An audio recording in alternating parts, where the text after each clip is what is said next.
To astrocolor.co.uk. Today I'm going to do a tutorial on PixInsight processing of the Rosette Nebula. So here, as you can see, this is a hydrogen and RGB. This image was taken with two different telescopes on my dual rig.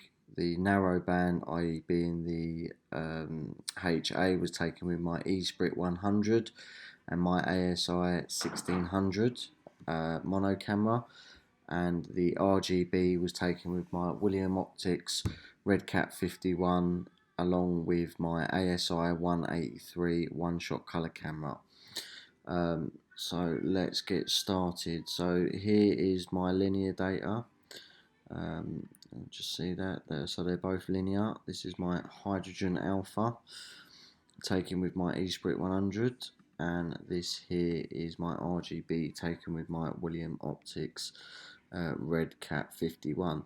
As you can see, when you perform a stretch on this, you get all of this blue detail here, but don't be alarmed on that. That will eventually go after we process that out. So the first thing that I'm going to do is I am going to remove these stretches here, and I'm going to do that with the screen transfer function, as I want to go to my RGB data here. If we stretch that with the link on, and if we remove the link, okay, so if you unlink the channels there, you can sort of see we've got a lot of gradients here. There's a little bit of amp glow here as well. Don't be alarmed by that. All one-shot color cameras do get amp glow. I'm not sure why this is on this image. It only seems to appear since I did my last set of darks library, so I'm probably going to replace my library soon, and hopefully that should deal with it. So what we're going to start with is we are going to start with a background extraction. Now normally I would do this manually using the dynamic background extraction, however for the purpose of this tutorial I am going to use the automatic one, only because it's a sort of a time thing. If you want to see how I do my manual dynamic background extraction, you can see this in my PixInsight guide that I wrote, that is on my website at www.astrocolor.co.uk. Okay, so first of all what I'm going to do is I'm going to do this to both images. I'm going to select subtraction, discard background model and replace image. Now I discard these, you don't have to discard these. Some people like to see what they're extracting. However, to be honest, I'm not that interested, but for this purpose, let's have a look what we got. So let's run that on there.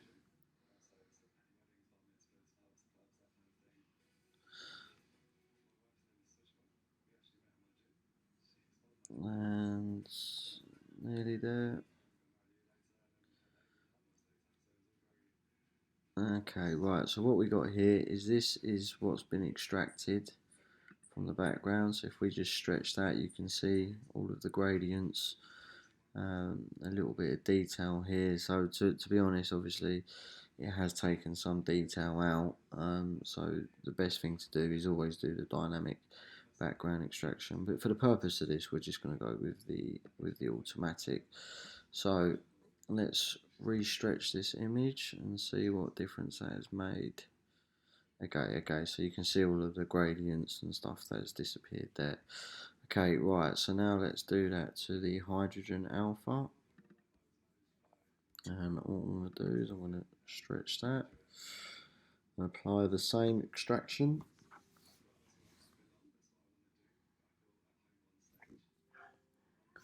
And there we go. So let's have a quick look at that. So again, you can see what's been extracted. Okay, let's close that and get rid of those and re-stretch that.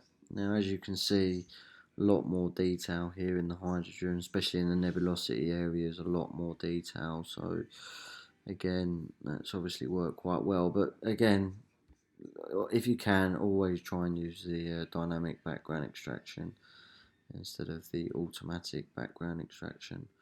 Right, so let's put the hydrogen there for later. We will use that for later. Now the next thing that I need to do is, as I've taken this with a one-shot colour camera, and a different optical scope to my hydrogen, I need to make sure that these two are aligned. So what we're going to do is we are going to star align these with each other, and what I'm going to do is I'm going to align the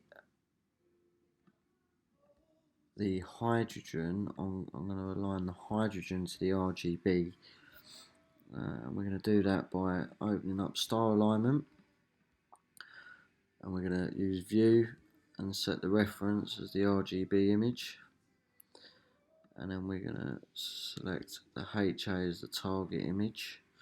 Now, as these have been taken with two different telescopes and camera, you do need to change the registration model to thin plate splines and select the distortion correction. Drizzle data is not required, and once we've got all of those settings there, that's all good.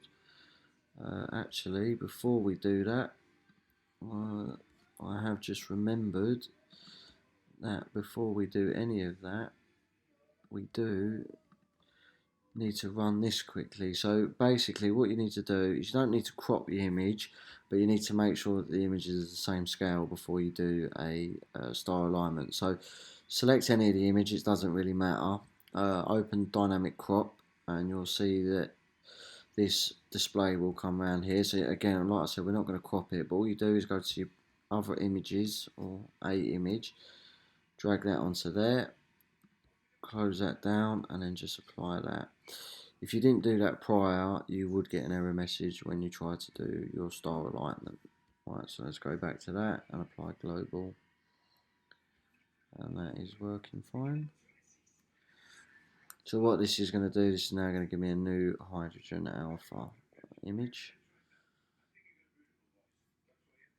and yes, we are done. Okay, so let's close that. So let's have a look. Okay, so as you can see, we are now aligned. So what I want to do now is I just want to check the alignment, and to do that, let's open up dynamic crop again, and I want to bring these in. Ooh, let's go back to that, and let's bring that there. Don't really want to crop that much at this stage, so we need to get it as tight as possible. Bring those in, and then what we want to do is we just want to check the star alignment before we proceed anymore. So again, don't apply this straight to your image. You need to go back to your RGB, apply the crop to that. Okay, and then you can apply it to your target image. Okay, so let's close that. Right, okay, now let's see and make sure these have aligned correctly. So if you just click this and it toggles on and off, you can see that the stars are aligned, and that is pretty good. Okay, so right, now that's there. So what we can do now is we can minimize the HA. We're not going to need that at the moment. However, I will rename it. I'm just going to call that HA. Okay, and we're going to discard this one here, and I'm going to rename my RGB. Just keep them all nice and short. Right, so now what we need to do is we now need to extract the luminance. Now, a lot of people just hit this button up here, okay? I don't like doing that. Two reasons is, one, you'll notice that the channels are not completely aligned.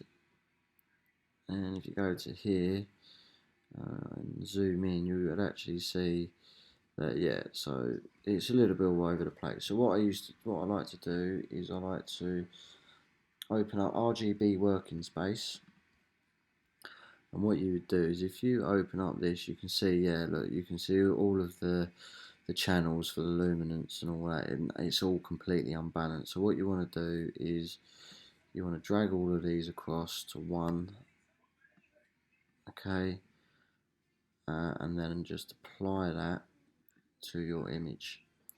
And if you reselect your RGB image, you will see that everything there is balanced. Okay, right. So now then what we do is we go to channel extraction, we select here, deselect A and B, just keeping luminance and auto, apply that to your image. Okay, so now what you will have is you'll have a new image, and this is now your luminance. So let's rename this luminance. Okay, right, so what we're going to do, before we move on to any further processing, what I like to do is I like to get the luminance into the state that I need it, i.e. deconvolution. So what we're going to do is we'll put the RGB up there, and we're going to open the luminance now. So first thing you need to do is you need to copy your luminance, and we're going to rename this luminance mask. So this is, we're going to create a range mask. Currently at the moment this is in a linear state, so we need to make this non-linear. To do so, let's open the screen transfer function and histogram.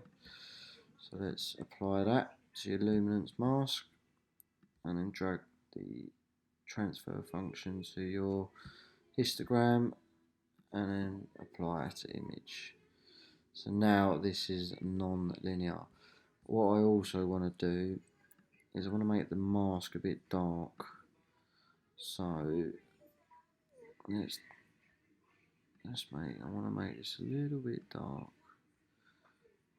and I also want to zoom out. There, that's it. Nope, a bit too far. I'm going to darken this. Reason being is basically just when you're using deconvolution as mask, it's just a lot better when you darken things, and you can see the difference it's making to the stars. They're not so blown out. So okay, so I'm happy with that. So we're going to close that. Okay, and then we're going to minimize this and keep that. So that is your luminance mask. Okay, right. The next thing we want to do is we want to create a star mask. So, okay, I'm going to up the scale here to 11. The only reason I'm doing that is obviously is sort of trial and tested.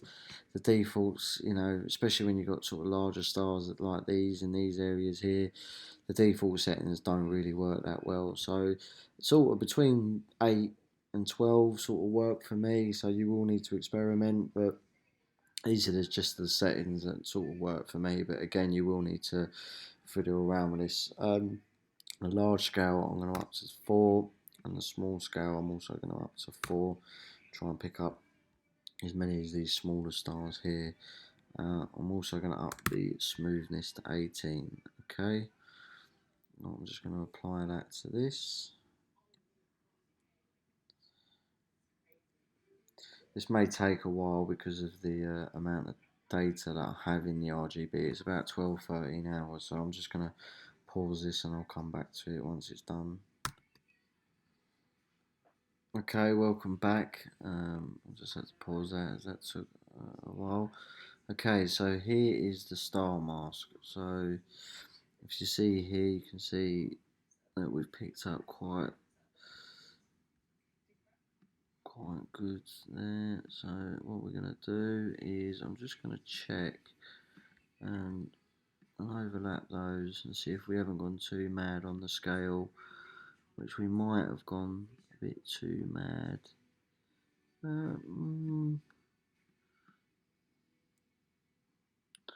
It ain't too bad.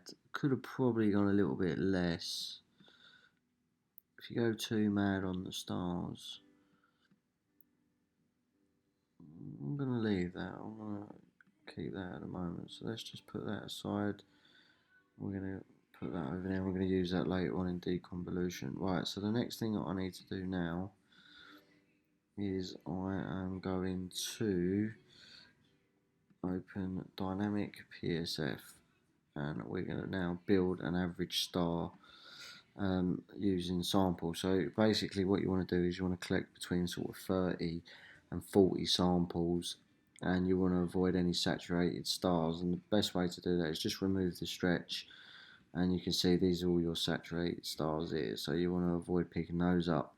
You also want to avoid any stars on the perimeter or any galaxy areas or nebulosity. So again, we take these little spots here, apply the stretch, and as you can see, they're not saturated stars, so we can just start applying these. We're looking for about 40. You can do as many as you like. They always say more is better. 40 sort of works for me.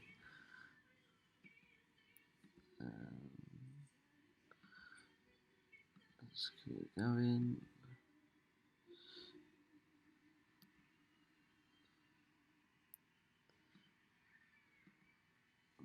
Okay.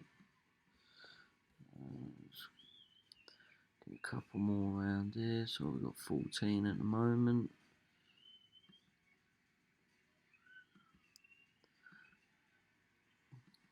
Try and keep everything sort of around the outside of the nebulosity. Avoid any edge stars on the edges. Well, that's probably going to be a saturated star, that, yeah. So again, just keep. Oh, don't like that one. Just if you don't like one of these samples, just click the minus button there, and it will remove it. Okay, how many we got now? 22. Just keep going. Oh, don't like that one.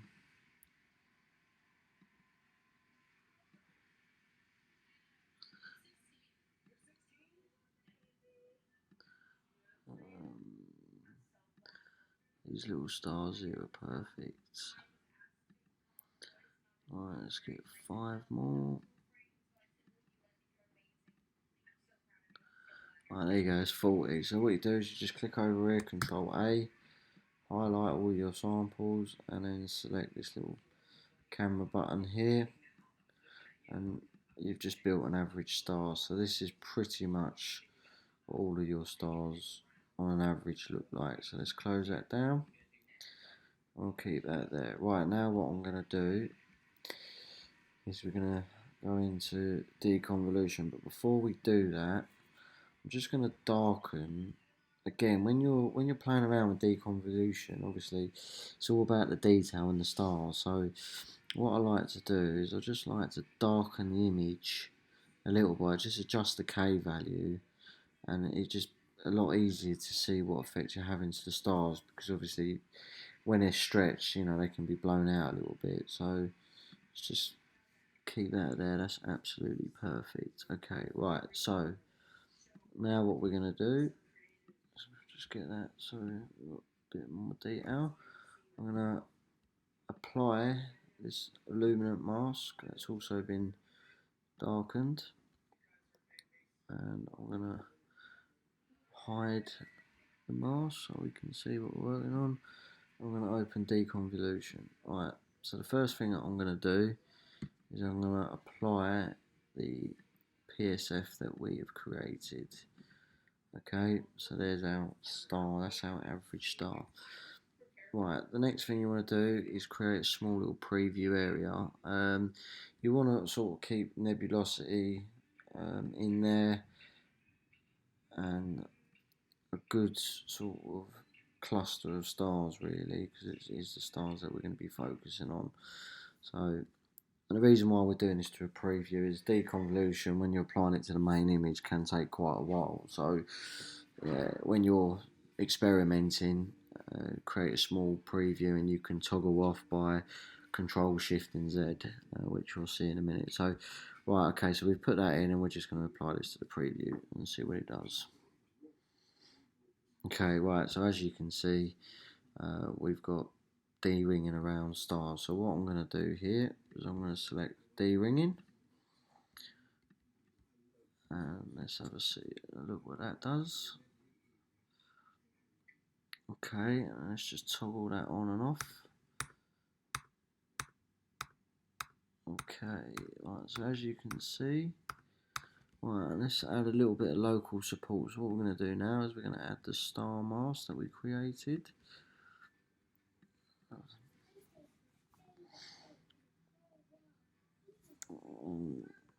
Just support, so okay, so let's toggle that on and off. On, off, on, off. So as you can see here, you can see well the stars have all sort of blown out, and you can see that it's basically it's just sort of flattening the PSF. If you can see the PSF before, it's all sort of spiky and sharp, and what you're doing is you're just flattening all of the stars to the same PSF. Okay, so let's have a look. Right, so now let's start increasing the iteration. It's up, starting at 50. Let's see what that has. You don't want to go any more than 100 on your iteration. So I normally start at 10 and then obviously up it to 50 and then sort of play around there. So let's toggle that on and off. So you can see all of these sort of fainter stars are sort of come through a little bit more as well. Right, let's adjust the global darkness. Now we haven't got any D-ringing, but could be just a little bit too much on the global dark. So I'm just going to half that.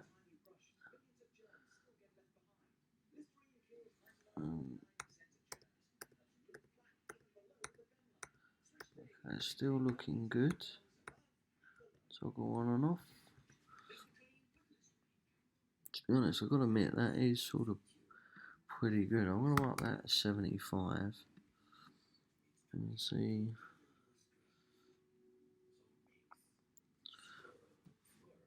what more difference that makes.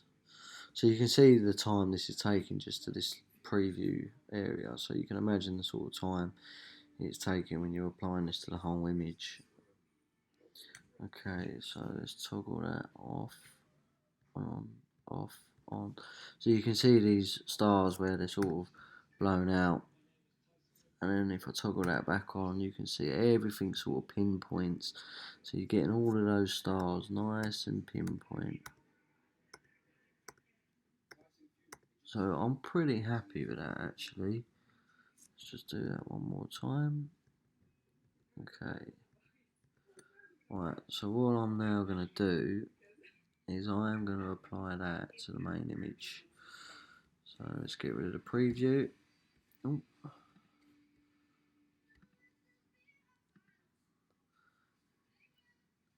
And I'm going to apply that. Alright, I'm going to pause this and then I'll be back once that process is done. Okay, welcome back. So that took about 6-7 minutes to run that. So like I said, it's quite a large data in the HaRGB, about 12-13 hours. And the computer that I'm running at the moment is a gaming computer, so it's an i9-9900K Intel Core processor, overclocked to 5,000 megahertz. I'm running 64 gigabytes of RAM, so you know it's not a slow computer, and it can still take that long. Okay, so moving on, let's have a little look here, and if we just go back, you can see that the stars have sort of become more pointy, which is good. It's exactly what we're looking for, pinpoint stars. And what I want to sort of do is I want to have a look at this in the stretch. So if I just turn that off and turn it back on, okay, so that's perfect. Right, so now we're ready now to make all of our data non-linear. So let's remove the mask, and I'm just going to put that aside at the moment, and I'm now going to come to the RGB data. So what we're going to do is we're going to make this non-linear. So let's link the channels together, and before we do that, I just want to do the background neutralization and a color calibration. So what we're now looking for is we're now looking for a nice neutral part of the sky with no stars in it, decent, nice neutral colour. So probably gonna say maybe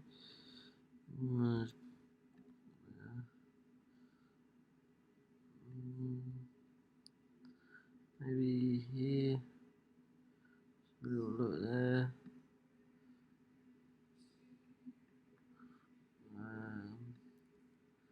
Okay, let's see what effect that has. Let's just go back and select the preview and apply that to the image. We apply the stretch.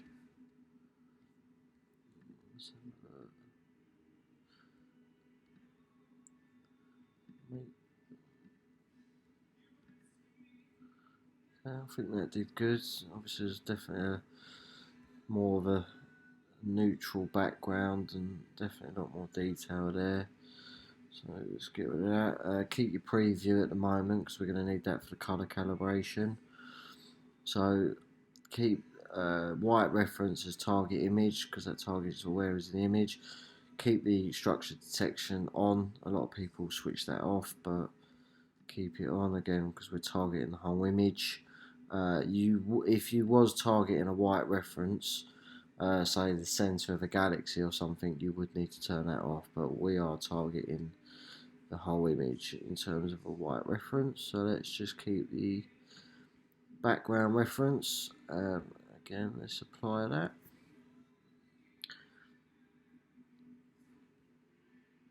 Okay, there you go. So as you can see, we've got a much better image. So if we just remove that, there we go. So as you can see, the nebulosity in terms of the colour and the detail and the balance is exactly where we want it to be. So let's remove that and remove the preview now. We don't need that. Okay, right. So before, oh no, actually let's do that. So what we'll do now is we'll now make this a non-linear image. So let's remove any stretches.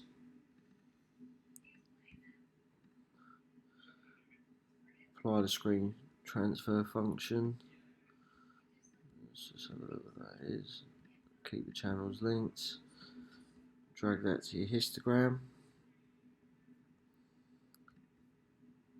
And apply that to your image. So now we have a non-linear image there. Okay, right, so what we want to do now is we want to apply the luminance to this image. So let's open your luminance, and again we need to make this a non-linear image.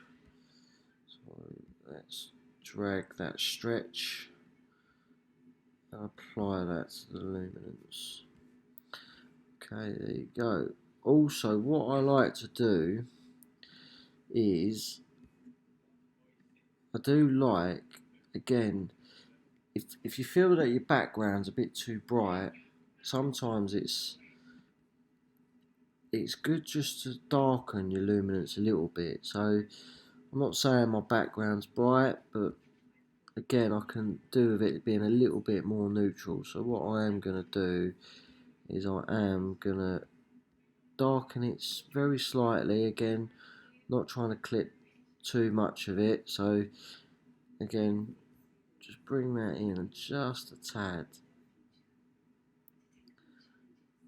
and apply that to your luminance.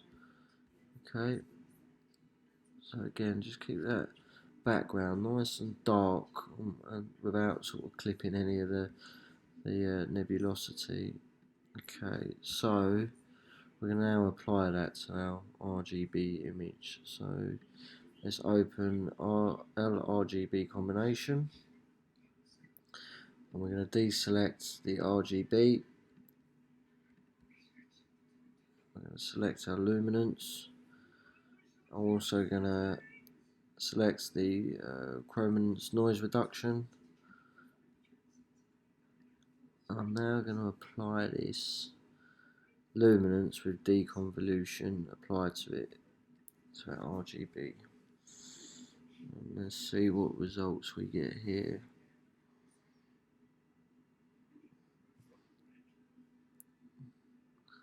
I'm looking for a lot more detail to the nebulosity, as luminance does contain the most amount of detail at present. Obviously we will be applying the hydrogen soon. We are nearly there.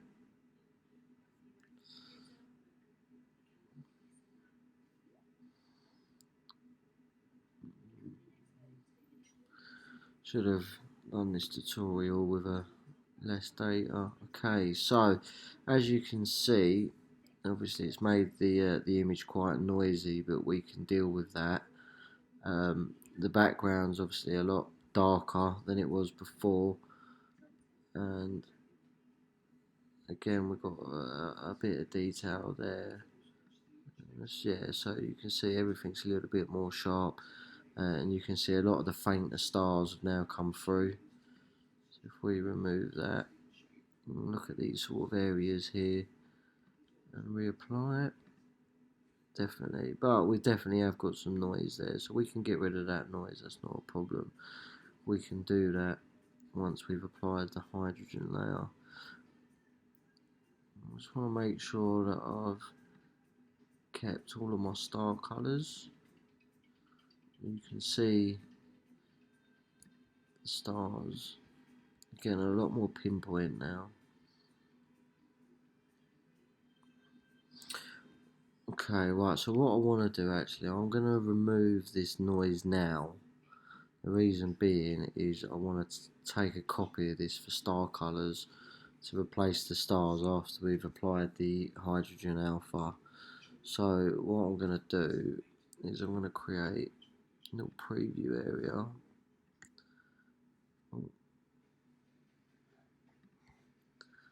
That's perfect. And I'm going to open up TGV denoise, and then what I'm going to do is I'm just going to apply to the preview the defaults.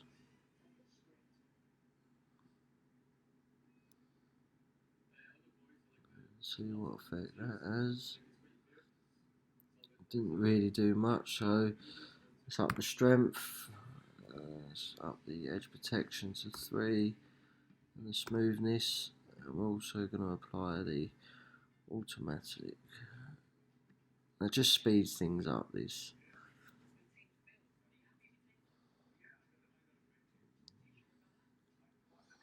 I'm just looking to get rid of as much as this noise, so let's just toggle that off and on. Yeah, okay, so again, that's sort of good.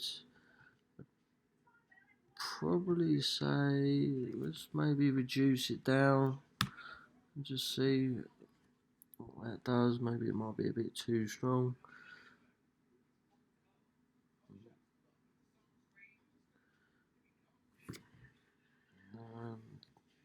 Toggle that on and off. Probably say that is sort of where I want to be. So let's get rid of that. Preview. I'll keep double clicking that. And then let's apply this to our data. Right, I'm just going to pause that because it's probably going to take a while. Okay, welcome back. That wasn't too long. So we've just done our noise reduction. See where that is. I'm probably starting to think maybe we could have gone a little bit stronger. Well, I'm going to leave that for now. Obviously we are going to do it again a bit later on. But the only reason I wanted to do that now is because I'm going to rename this HaRGB, and I'm going to take a copy and I'm going to rename this RGB stars. Well, HaRGB stars, and we're going to use that later to replace the stars once we've applied that. Okay, right, so that is where we are. So now what I want to look at now is I want to make our, we're probably going to have to be a bit of cropping later, just there. I'm going to make this a non-linear image. Same thing, I'm just going to apply the stretch to our histogram. Oh, there you go, we are non-linear. Again, so this is the sort of detail that we want to be adding now. So if we just do this, and we can sort of see where that's going to be sitting. So there's a lot of detail there. Okay, right, so let's close this. Right, now what I'm going to do is I'm going to open up NB RBG combination, which is narrowband and RGB, and we're going to set our RGB reference, LRGB, and then we're going to set our non-linear, and what we want to do is deselect that and apply non-linear, as we are working in non-linear now. Right, and then if we just tick NB RGB and then see what comes up, and then what we'll do is we'll then play around with the scale and see if there's any modifications. Okay, so yes, that does look pretty good, and you can see now all of the stars are sort of bluey, magenta-y sort of stars, and the reason for taking the copy in the RGB image and saving that as an RGB star is once we finish with our curve stretches and saturation and all that, we can replace these stars back with the RGB stars, which not a lot of people do these days. And I'm a bit surprised. You see a lot of these images now, and especially with the Hubble palette, and they're beautiful bicolour images, but all of the stars are completely unnatural. Magenta and bright blue. I like to keep the stars at their natural colour. We got the blues and the yellows and the oranges. Okay, so I'm just looking at that there. Probably good. I'm probably going to just up the scale, maybe to 3, and just see what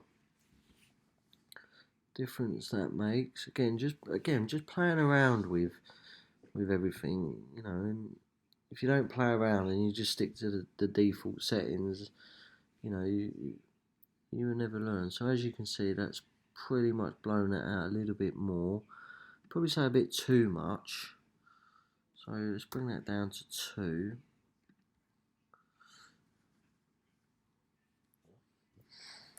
I'm going to try and keep it as natural as possible. The other thing to look out for is the bandwidth of your filters. Now mine are 7, but if you're using 3 or 5, just make sure you adjust this to suit yours. So yeah, I'd probably say that's pretty good there. So I'm going to keep that. I'm going to apply that to the image.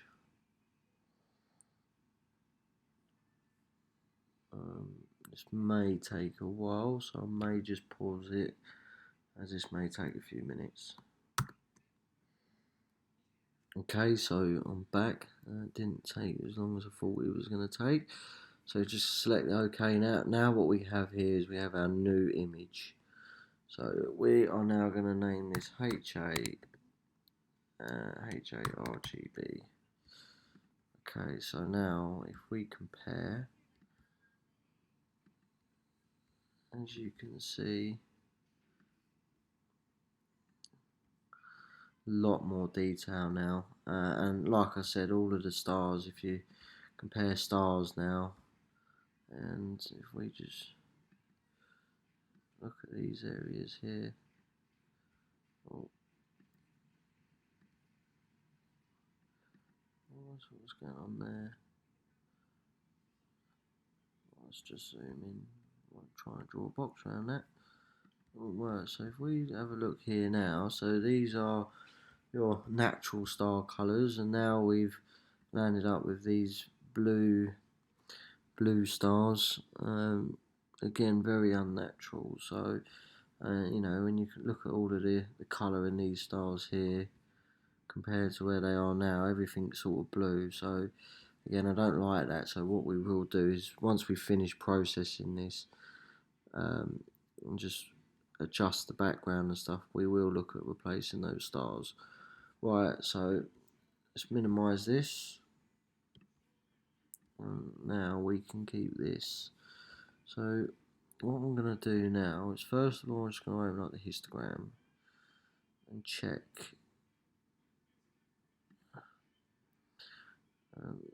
Obviously, as you can see, slightly out of balance there with the red channel.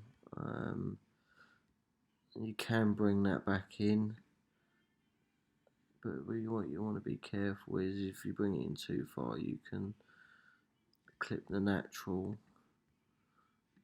But what I want to do is, I just want to lose a little bit of this red here. I'm just going to bring it in ever so slightly, and just probably just keep that right on the edge there. Don't want to go too far with it. Just keep that right on the edge and apply that to the image. Okay, so now, well, as you can see, yeah, it's definitely a lot better. Right, so now what I want to do is, before I just have a look at the curves and just see what we got going on here.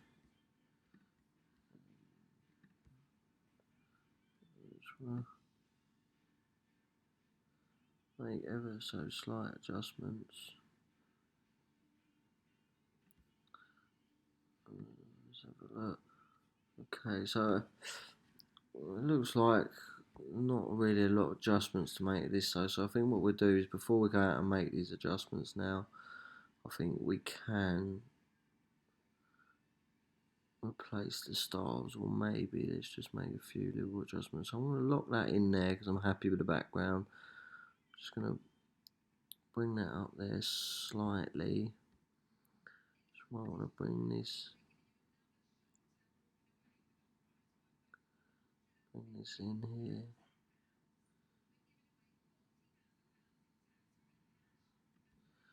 And what we'll do, I'm going to toggle that off and on. Ever so small adjustments.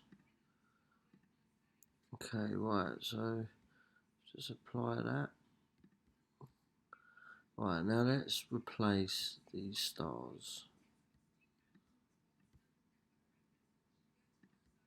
So what I want to do is, I'm just going to quickly open HaRGB working space again, and I'm just going to open up the stars. As you can see, everything's still balanced, so no issues there. So right, so what you're going to do is, I'm going to create a luminance mask,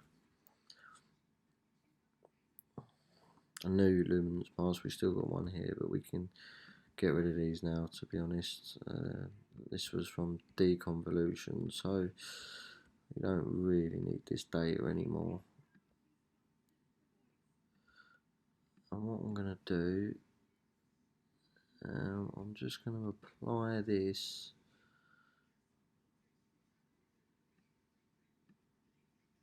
keep that there, as we may need that.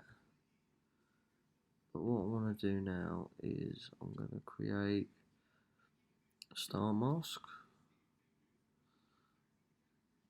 Again, earlier on I weren't happy. I think we went at 11, but I think this time I'm going to probably go 10, 3, and 3, and 18. I think earlier on when I was doing the deconvolution, I think I went a bit too mad on the large scale.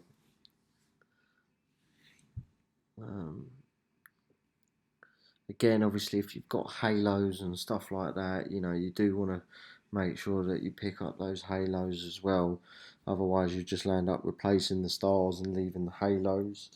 You know, it's a bluey sort of purpley colour. So, if you have got halos and large stars, you know, you want to make sure that you pick up all of the area when you're replacing the stars. Otherwise, you will land up with, you know, RGB colour in the middle, and then you'll have that bluish detail on the outside of the star where you've not picked it up in your star mask correctly. Okay, so that's nearly there.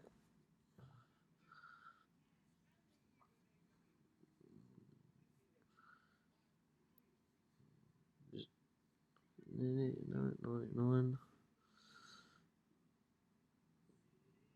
Any minute now.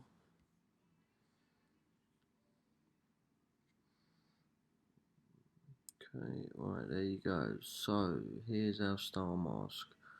So what I want to do, I just want to see what I've got. Right, so probably gone a bit too mad on the scale, I think. But again, it is picking up these little halos, and that's what I want. I do want to pick those up, but then I'm looking at like these little stars up here, and that's this one here, so it's probably a bit too much. I'm going to run that again. I'm just going to run that again. I'm going to, let me go scale 9, leave that at 2, keep that at 2, and up the smoothness. I'm just going to pause this. Okay, I'm back with a new mask. This is definitely looking a lot better. So I want to close that, and let's just check and overlay this. Yes.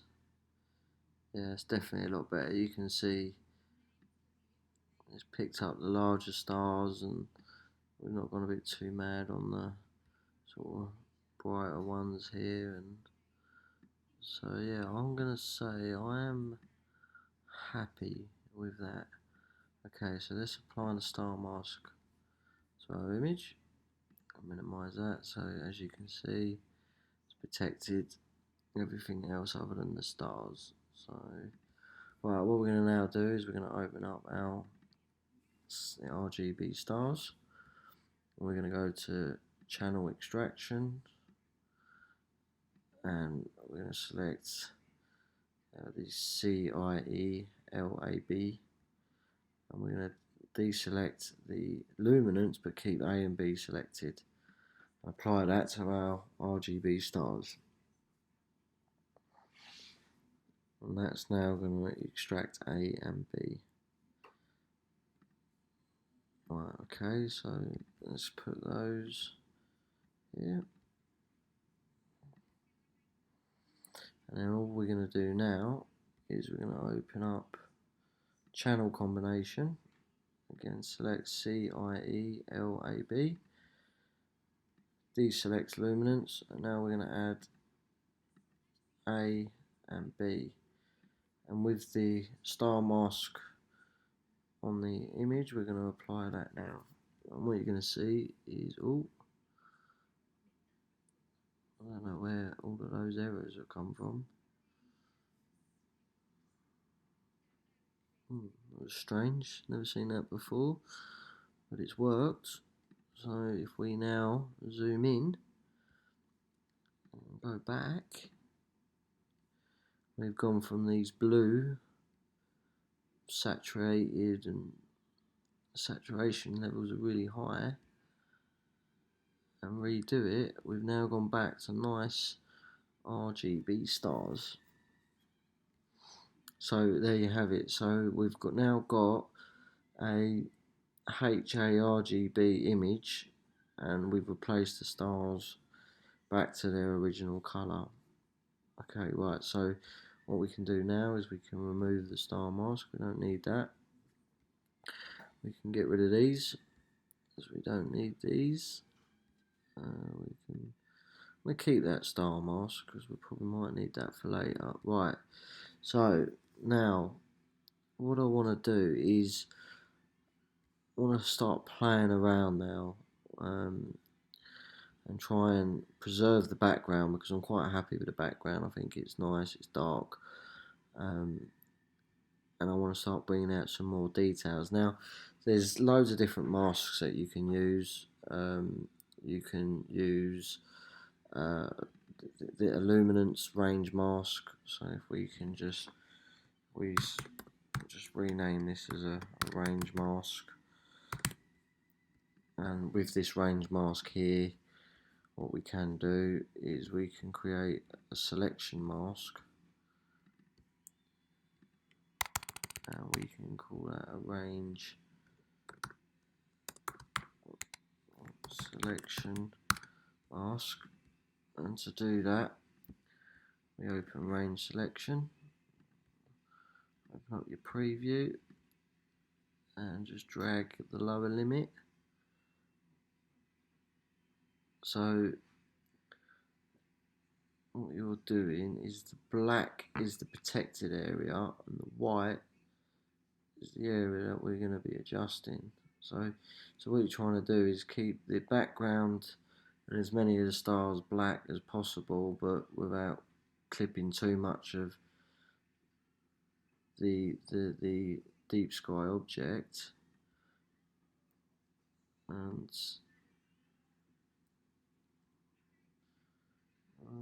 fuzziness.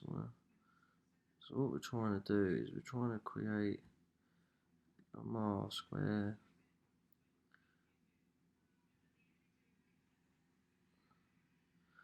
we're sort of only picking up the detail. Now there is another little trick I have.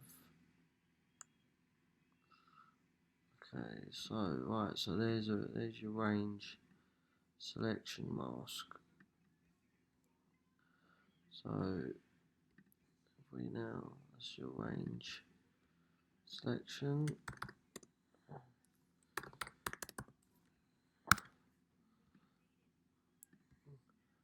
And if we apply that to the image, you'll see that it's preserved these areas here.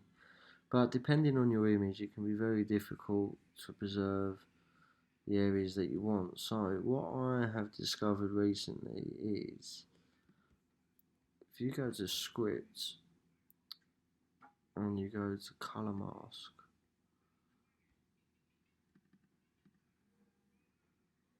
red, so set your mask blur to 3, select the red channel, and then OK.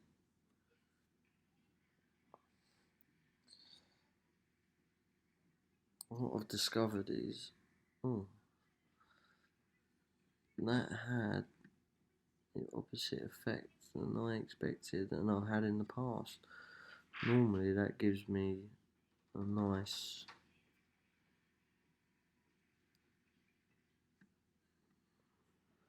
okay. Let's try that again. Blur that was red. Very strange. Yeah, normally I've picked up a lot of that detail, that red detail. Okay, right, so forget that. Let's go back to our range selection mask. So let's just apply the range mask at the moment. And then just curves transformation. And what we want to do is we're just checking those details there. So what I'm going to do is going to brighten up that nebulosity.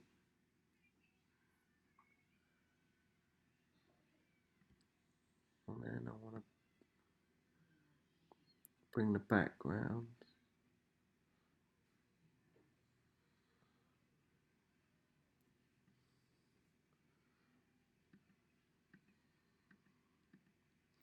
Also has brightened it up quite a bit. So I am sort of liking that. The only thing I don't like what's happened here is it's sort of blowing out the stars a little bit. I don't like that. So let's just go back. Let's remove the range mask and let's apply the star mask. And then we will need to invert that as well.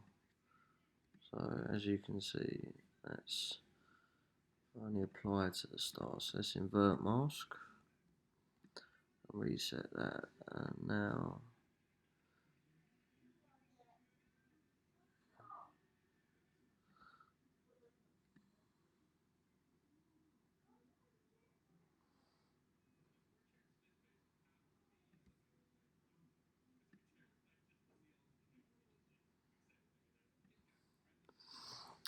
yeah, we're gonna struggle with this.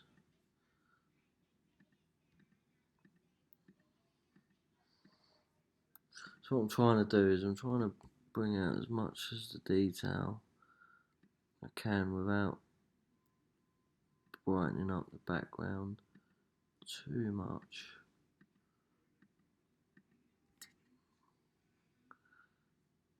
Let's just check the luminance. Just keep that as it is. Okay, I'm going to apply that. I'm going to remove the star mask. And now let's have a look at range selection. So see what we can get with this. As you can see, masks are very important when processing. There we go. So, but again, it's picking up those stars, trying to keep these stars from blowing out. So it's locking the lower limit and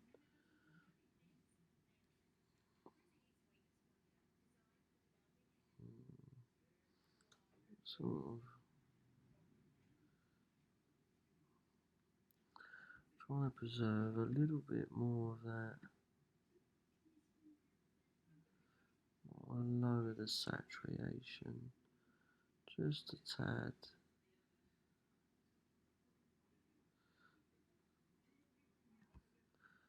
And let's increase the HaRGB a little bit more.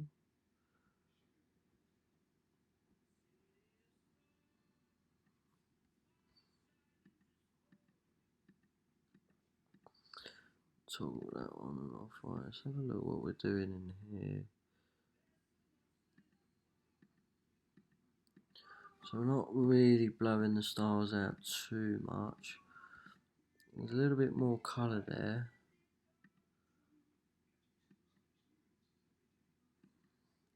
So what I'm going to do, because I like having that nice pink part to the middle, I'm going to undo the previous curves transformation we did.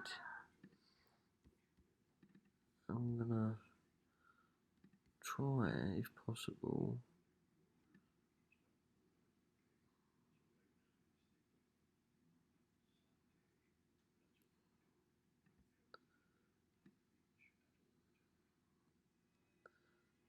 Let's have a look what we can do here. Just make sure I have got the range mask, range selection mask on that.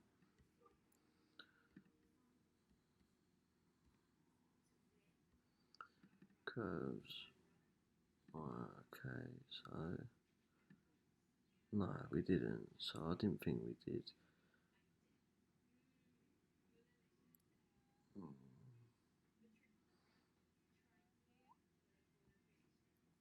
Okay, and then what I want to do is bring that in a little bit more. Bring that up.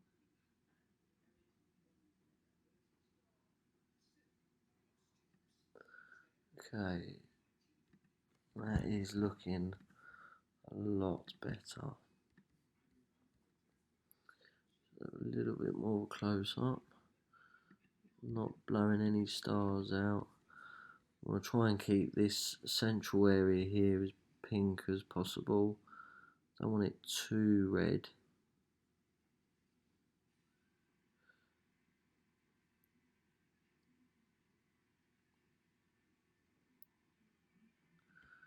Okay, let's see if we just tuck that a little bit in. It's just very fine adjustments. Maybe it's just check the lower limit, keep that locked in there. Okay, so now let's have a look at the luminance.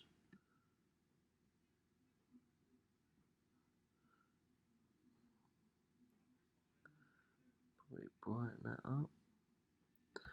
May have to lock in the lower limit, so let's just lock that in there. Adjust that very slightly. Okay. Let's see what that's done. Yeah, it's a lot better. Okay, let's apply that to the image. Right. Okay, so before I go on to sharpening, let's just check the noise at the moment. So let's remove the range selection mask. And the noise doesn't seem too bad, but there is a bit of noise there. So let's just see if there's anything we can do with that. We'll just create a preview window.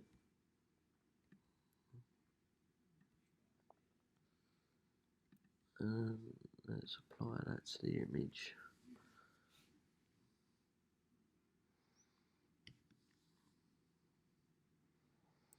Try and smooth that background out a little bit more, so let's just toggle that on and off ever so slightly.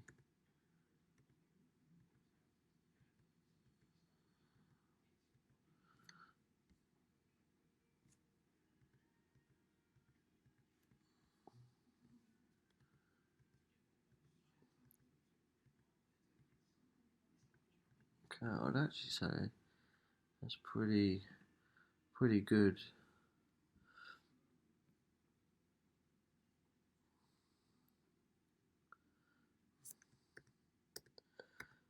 Now I know I didn't do this earlier when I did the noise reduction, but I sort of should have. I sort of forgot is when you're doing to the preview, the iteration at being at 100 is not fine. But what you want to do is when you're applying to the actual image, up that between, I don't know, 500 and 1000, it will max out and it will tell you what it maxes out at. But if it doesn't max out, you should up it. I don't go any more than 1000, but if I apply this to the main image now, you'll see it will tell you what it reaches full iteration at. Normally around the 300-400 mark. So what I'll do is I'll get through this one this first channel and show you, and I'll pause it as this may take a while.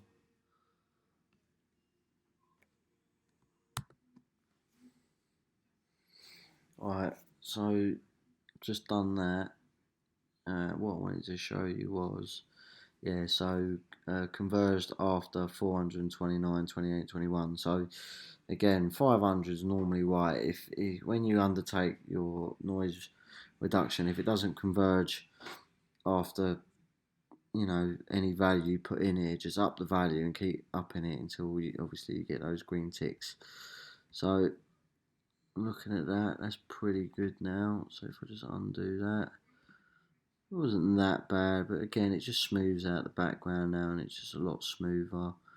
We're about to sharpen these edges, so okay, right, so now we are time to sharpen, but before we do that, I just want to check this one more time, because it's the first time that this is never really giving me the details when working on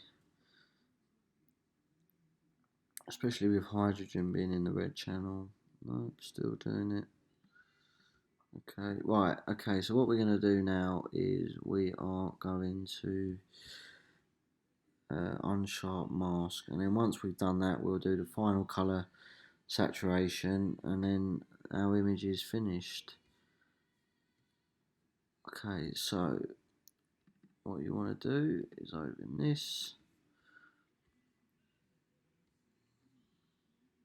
and again we want to apply the range selection mask. We want to maintain as much as the image as possible. In background, we don't want to sharpen any stars or anything like that. You may get a bit of de-ringing going on. So what we're going to do is we're going to sort of take this area here, and we're going to do that. Okay, so right, let's go back and let's take this section here. And what we want to do is we want to adjust it ever so slightly.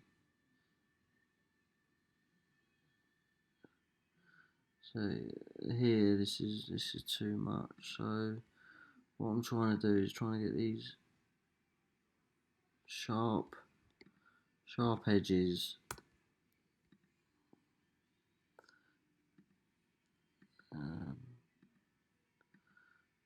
Do we need the de-ringing on at the moment? Let's have a look at these stars.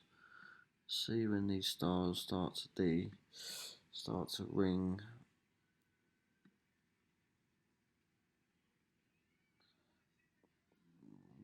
I think they do. So if we go back to 3, go to de-ringing and adjust the darkness.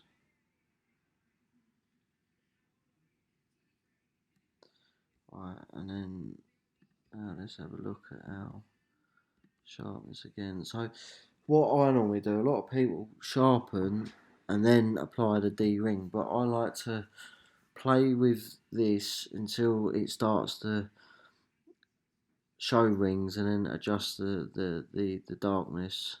So if we just toggle that on and off, yeah, that's sharpened that up pretty good. Don't need to go too mad on the sharpening. Let's just adjust that down to 2.5.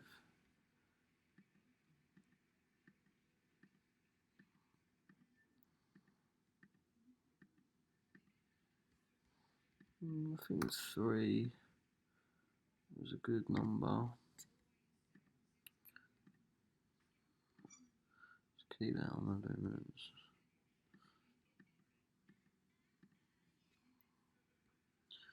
Let's have a look at that from a whole image as a whole.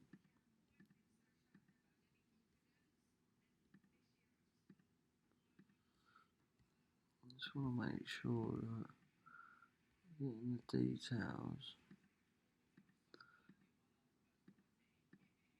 Okay, That is looking pretty good. Don't want to sharpen it too much. So we can apply that to our image.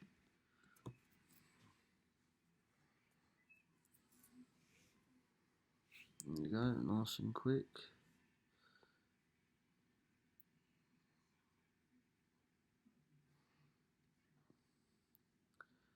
Okay, so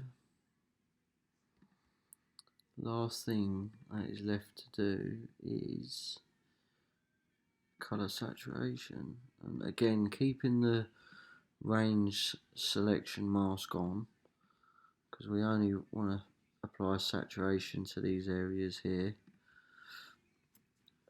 And again, it might not need that much, but if we just create the areas, it's going to be in the reds. Just lock in what you feel like you're going to need to lock in, and then let's start playing with these here.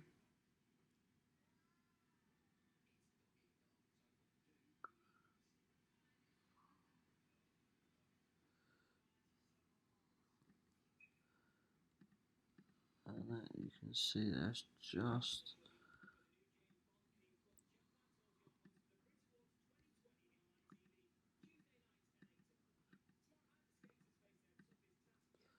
toggle that on and off, just getting a bit of colour there.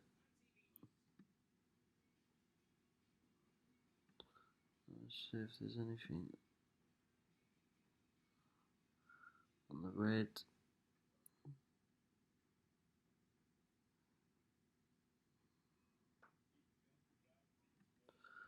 Let's toggle that on and off. So as you can see, a little bit more detail around these edges here. Which is probably gonna I don't want to saturate it too much. Probably bring this down a bit.